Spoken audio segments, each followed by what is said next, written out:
అందరికీ నమస్కారం. ఇవాళ వీడియో వచ్చేసి వారాహి అమ్మ నవరాత్రులు చేశాను, కానీ అప్పుడు వీడియో తీయలేదు. అమ్మని అలా వీడియో తీసి ఇప్పుడు పోస్ట్ చేస్తున్నాను. సో ఒక్కొక్క రోజు ఒక్కొక్క దీపం పెట్టానన్నమాట.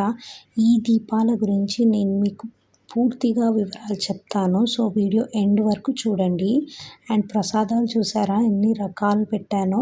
సో ఇక్కడైతే నేను కుంకుమార్చన చేసుకున్నా. ఇది పంచగన్యం దీపం అన్నమాట. సో అది పెట్టాను ఆ రోజు. అండ్ నేను పర్సనల్గా పెద్ద దీపం పెట్టాను, అది లాస్ట్ డే రోజు. సో ఫస్ట్ అయితే లాస్ట్ డే గురించి చూపెడుతున్నా. దోసకాయ, క్యారెట్, ఆలుగడ్డ అలా డిఫరెంట్ ఐటమ్స్ అన్నీ నేను ప్రసాదాల్లాగా పెట్టాను. నాకు తోచింది నేను పెట్టాను. అమ్మకి ఒక నిమ్మకాయ కూడా పెట్టాను. అది పూజ చేశాక మనము అల్మారీలో అలా పెట్టుకోవచ్చు, మీ టీజోర్లో అలా పెట్టుకోవచ్చు. అది ఎవరి ఇష్టం వాళ్ళది, ఎవరి ఇంట్రెస్ట్ వాళ్ళది, ఎలా పూజ చేస్తారు అనేది. సో ఇంకొక రోజు అయితే బెల్లం దీపం పెట్టాను. ఫస్ట్ టైం అండి నా లైఫ్లో నేను బెల్లం దీపం పెట్టడం. మీలాగనే నేను కూడా కనుక్కొని బెల్లంని హోల్ చేసి దీపం పెట్టాను. సో ఇలాంటి దీపాల గురించి మీకు ఇంకా వివరాలు కావాలంటే నాకు కమెంట్ చేయండి. పిండి దీపం గురించి అయితే అందరికీ తెలుసు. సో ఇంకొక రోజు పిండి దీపాన్ని పెట్టాను అమ్మకి ఎలాంటి వెరైటీ ఆఫ్ ప్రసాదాలు పెట్టాలో కూడా నేను నెక్స్ట్ వీడియోలో క్లియర్గా చెప్తాను. నాకు తెలిసైతే భూమి లోపల దొరికే పదార్థాలన్నీ పెట్టాలి. ఇప్పుడు మీరు చూసుకుంటే క్యారెట్, పొటాటో అలా. సో ఇక్కడ చూసుకుంటే నేను నారికేళ్ళ దీపం కూడా పెట్టాను.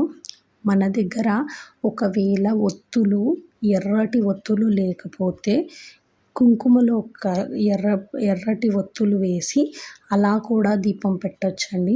మీరు ఇలానే చేయాలి అలానే చేయాలనేది ఏం లేదు. మనం ప్రేమతో చేసే పూజ అమ్మకి దగ్గరగా వెళ్తుంది. అది ఒక్కటి అనుకోండి.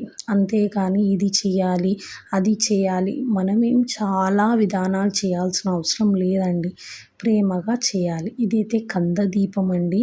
కంద దీపం కూడా పెట్టాను.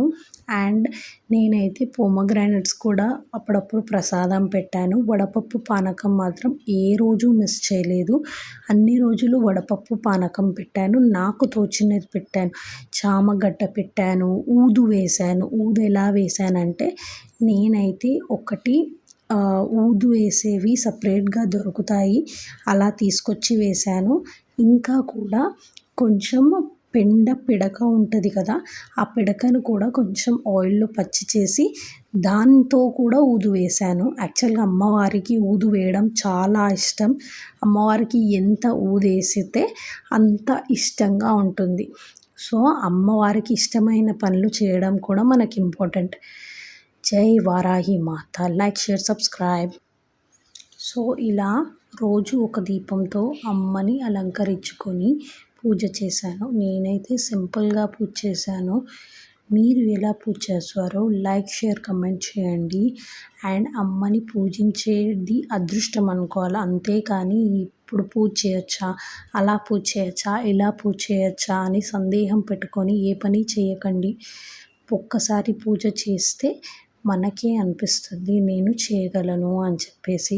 ఆ అమ్మనే శక్తినిస్తుంది. మీరు నమ్మరు. నేనైతే ఇది రెండోసారి చేయడం.